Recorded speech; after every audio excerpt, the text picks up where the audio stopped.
O tema que trago hoje tem um potencial de ajudar tanto a pessoa que pode estar começando a correr e ainda tem aquela dificuldade de driblar a mente para não parar e entregar os treinos, como também para aquele corredor mais experiente que acredita que com uma mente mais forte pode conseguir manter um ritmo mais intenso por mais tempo e assim quebrar os seus recordes pessoais. Quero te levar a pensar aqui junto comigo como o nosso corpo e a nossa mente estão unidos quando fazemos a nossa corrida e principalmente quando buscamos superar os nossos limites. Esse é um tema muito interessante e pouco falado aqui no YouTube. E eu tenho a certeza que você vai gostar de saber melhor. Então, roda a vinheta e bora lá conversar sobre como ter uma mente mais forte na corrida.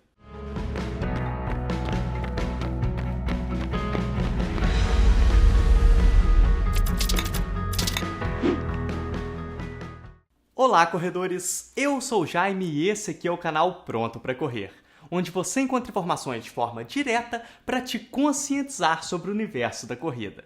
E nesse vídeo eu irei apresentar um modelo que é bastante utilizado quando o tema é compreender os limites do desempenho humano, que é a teoria do governador central. Essa teoria nos diz que a nossa capacidade atlética não está limitada somente a questões fisiológicas e biomecânicas, mas sim numa relação bem mais complexa entre corpo e mente. Para entender melhor essa relação e, principalmente, como trabalharmos para ter uma mente mais forte na corrida, vamos primeiro ter que falar daquilo que nos limita a seguir em frente com o exercício: a fadiga.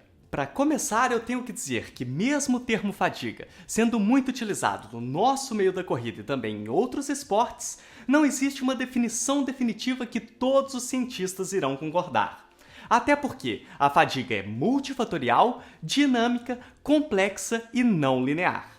Dessa forma, não basta olharmos somente para um marcador sanguíneo ou uma amostra no microscópio e assim determinarmos a fadiga. Não é assim. Até por isso surgiram ao longo dos tempos muitos estudos, modelos e teorias sobre a fadiga e como ela interfere nos limites da performance humana. A teoria do governador central nada mais é do que uma dessas teorias. Lá no final do século XIX, ou seja, fim dos anos 1800, um famoso fisiologista italiano propôs o que conhecemos hoje como fadiga periférica. Naquela época, acreditava-se que a nossa própria musculatura que era responsável pela fadiga. Ou seja, seguindo essa ideia, quando corremos numa maior intensidade e sentimos aquela queimação nos músculos que nos faz parar ou reduzir, isso era de responsabilidade dos próprios músculos em si. A ideia era que as alterações fisiológicas que levavam à fadiga devido ao esforço provocado pelo exercício estavam restritas à musculatura local que foi colocada em esforço. Porém, não é bem assim. Com o avançar dos estudos, outros modelos foram propostos, e começou a pensar também na fadiga de uma forma mais ampla, introduzindo a ideia da fadiga central. A fadiga central está relacionada ao nosso sistema nervoso central, e nos diz que qualquer desajuste neural provocado pelo estresse com o exercício levaria também à redução do nosso desempenho. Dessa forma, a fadiga em si teria que levar em conta ambos os fatores e também a relação entre eles. Como eu já disse, é algo bastante complexo. E para tentar entender toda essa complexidade, os pesquisadores da área desenvolveram a teoria do governador central. E nessa teoria, o nosso cérebro é o governador central. E é ele que recebe e interpreta todas as informações centrais e periféricas que estão relacionadas ao esforço. E é ele que dá o comando de como iremos responder em relação à demanda de esforço que estamos impondo ao nosso corpo.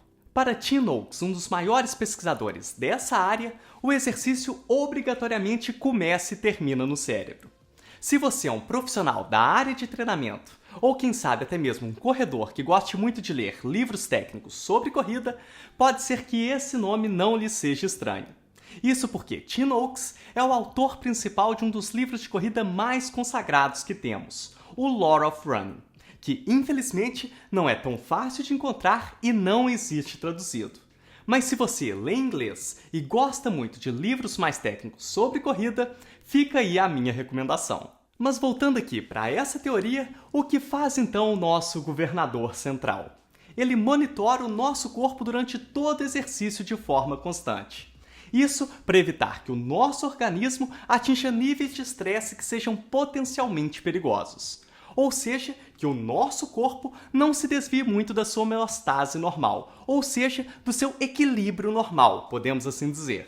E essa análise de risco que o nosso cérebro faz está relacionada aos mais diversos fatores, como por exemplo, se estamos correndo numa duração muito além da nossa capacidade ou numa intensidade muito acima do que conseguimos, ou ainda se a nossa reserva energética para determinada demanda física começa a reduzir. Se o nosso cérebro percebe alguma dessas situações, ele irá enviar comandos ao nosso corpo para reduzir a demanda física do exercício. O Tim Noakes define essa situação com as seguintes palavras, abre aspas, o desempenho no exercício físico é regulado pelo sistema nervoso central, especificamente para garantir que as falhas fisiológicas catastróficas não ocorram durante o exercício normal em humanos. Fecha aspas. E dessa forma temos a resposta do porquê precisamos ter um governador central. Exatamente para prevenir danos desnecessários ao nosso corpo.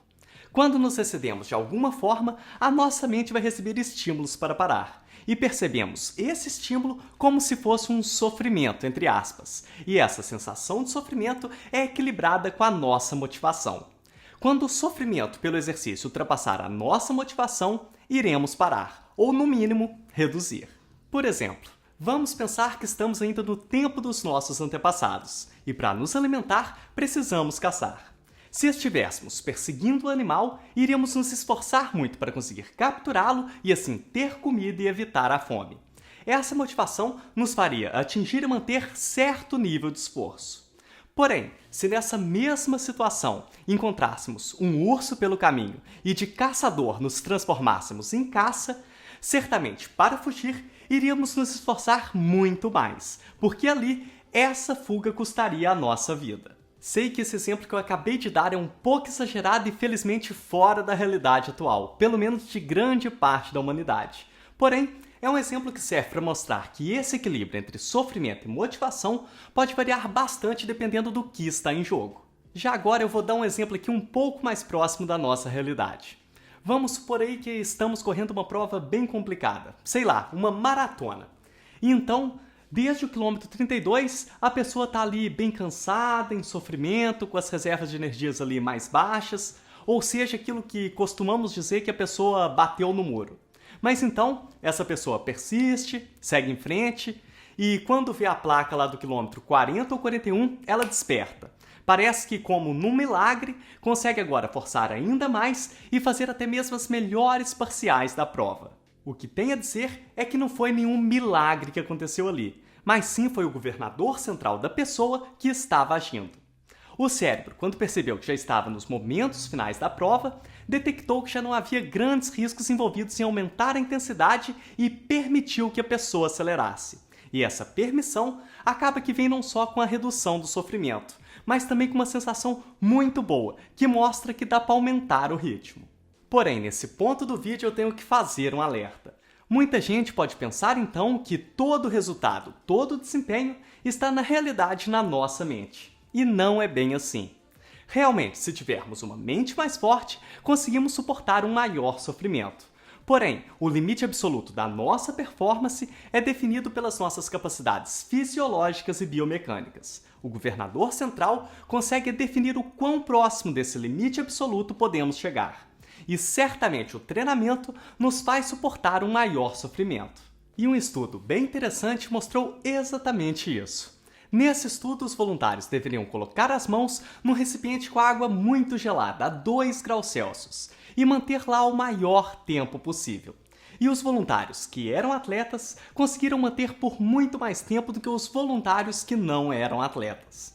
Dessa forma, os pesquisadores concluíram que os atletas tinham uma maior tolerância à dor e que as sessões de treinamento em alta intensidade de forma desconfortável ao longo de toda a vida condicionaram o cérebro dos atletas a tolerarem mais o sofrimento e a dor. Com isso, podemos ver que ter uma maior força mental irá nos permitir forçar um pouco mais o nosso corpo. Porém, tudo tem um limite. Não é possível simplesmente ignorar os nossos limites fisiológicos e biomecânicos. Uma analogia interessante que eu posso fazer aqui ainda seria, por exemplo, fazer um overclock no nosso computador. Para quem não sabe o que é overclock, nada mais é do que forçar algum componente do computador a rodar numa frequência mais alta do que aquela que foi especificada pelo fabricante. Normalmente as pessoas fazem isso para aumentar o desempenho do computador. Porém, um dos maiores problemas disso é o sobreaquecimento da máquina, além também da redução da vida útil do componente que colocamos em overclock. Com o treinamento, também podemos fazer ali um overclock, e assim aumentar os limites do nosso governador central e conseguir um desempenho superior.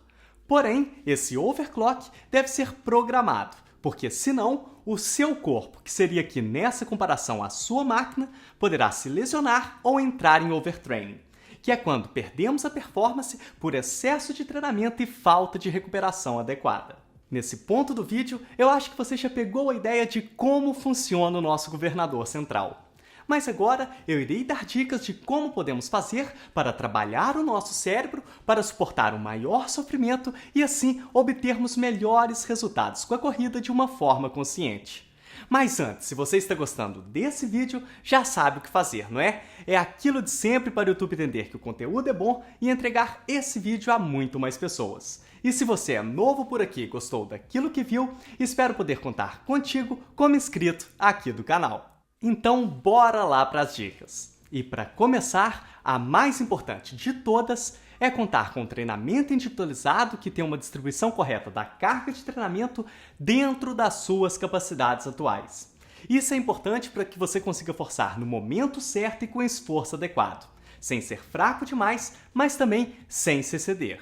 E o segundo ponto está diretamente relacionado com o primeiro. Enquanto o primeiro ponto é a distribuição teórica adequada da carga de treinamento, o segundo é a execução dos treinos da forma que foi programada, nem a mais, nem a menos. Cada treino tem o seu motivo para estar ali na planilha quando a periodização é bem feita. Se você se força para além do que está na planilha, pode estar correndo riscos, mais ou menos como a ideia do overclock. Mas se por outro lado, se nos treinos mais intensos você não entrega o que foi prescrito para você, dificilmente você irá ter os resultados que espera. Lembre-se, o treinamento irá trabalhar não só o seu corpo, mas também a sua mente para suportar um maior sofrimento, como o exemplo do estudo da água gelada. O terceiro ponto é ter paciência e principalmente confiança no processo e na sua planilha. Se você tem uma boa planilha de treinamento feita especificamente para você, e se você entregou todos os treinos da planilha da forma que estava estipulado, chegando bem no dia da prova, você vai entregar a prova que tinha planejado. Confie em si mesmo e confie no seu treinamento. E para aumentar essa confiança, a dica 4 aqui é fundamental, que é saber quais são os treinos-chave dentro da periodização. Ao elaborar o plano de treinos, o treinador divide o treinamento em fases. E dentro da periodização, temos a fase de treinamentos específicos, que, como o próprio nome indica, é o período onde trabalhamos a prova-alvo de uma maneira bem específica. Nessa fase, contamos com treinos que, de certa forma, simulam diversas situações de prova, que além de trabalhar o nosso corpo para ter adaptações fisiológicas necessárias para o nosso objetivo, também tem a função de preparar a nossa mente. Por isso, converse com seu treinador, saiba quais são esses treinos-chave e tenha um cuidado especial com esses treinos. Quando entregamos esses treinos da forma que foi programada, nos enchemos de confiança para entregar a prova que teremos logo à frente. Eles são fundamentais para formarmos uma mentalidade positiva para o dia da prova. E a dica número 5 é mentalizar e visualizar a sua prova, o seu esforço e o resultado que você busca. Porém, devemos fazer essa visualização da forma correta, e não de uma forma totalmente leviana. Cara, se você está indo buscar o seu recorde pessoal, então essa será uma prova que você vai fazer uma intensidade mais alta. Não adianta mentalizar que a prova será fácil como correndo num dia de rodagem leve. Isso não é mentalizar, é na realidade se enganar. Lembra dos treinos-chave da fase específica que eu acabei de dizer? Muitos desses treinos são em ritmo de prova ou num ritmo muito próximo disso. E nesses treinos estamos numa intensidade alta. Mas se estamos bem treinados, entregamos dentro do esforço que é esperado.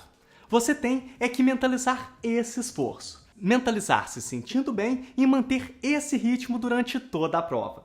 Isso sim é uma mentalização eficaz. E por isso, a grande importância do ponto anterior, de saber quais são esses treinos-chave, que neles você já começa a trabalhar exatamente esse ponto aqui.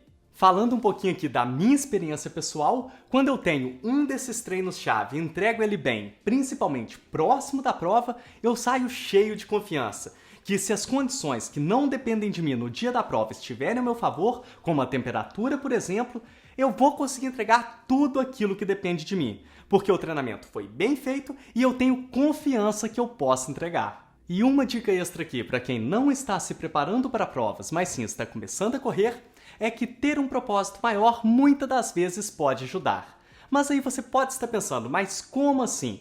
Esse propósito cada um tem o seu. Porém, se você está pensando em desistir, o que deve fazer é se lembrar do porquê você se propôs a começar. Esse propósito possivelmente será maior do que a sua vontade de abandonar. Lembra a comparação de fugir do urso? Pois é mais ou menos isso. E no final, acaba que isso aqui é uma retroalimentação. Isso porque a corrida nos deixa com a mente mais forte, até mesmo em outras áreas fora do esporte. E por outro lado, com uma mente mais forte, conseguimos buscar objetivos maiores, e assim sucessivamente. Espero que tenha gostado desse vídeo e que ele, de alguma forma, possa te ajudar a ter uma mente mais forte. Que assim, certamente você estará cada dia mais pronto para correr.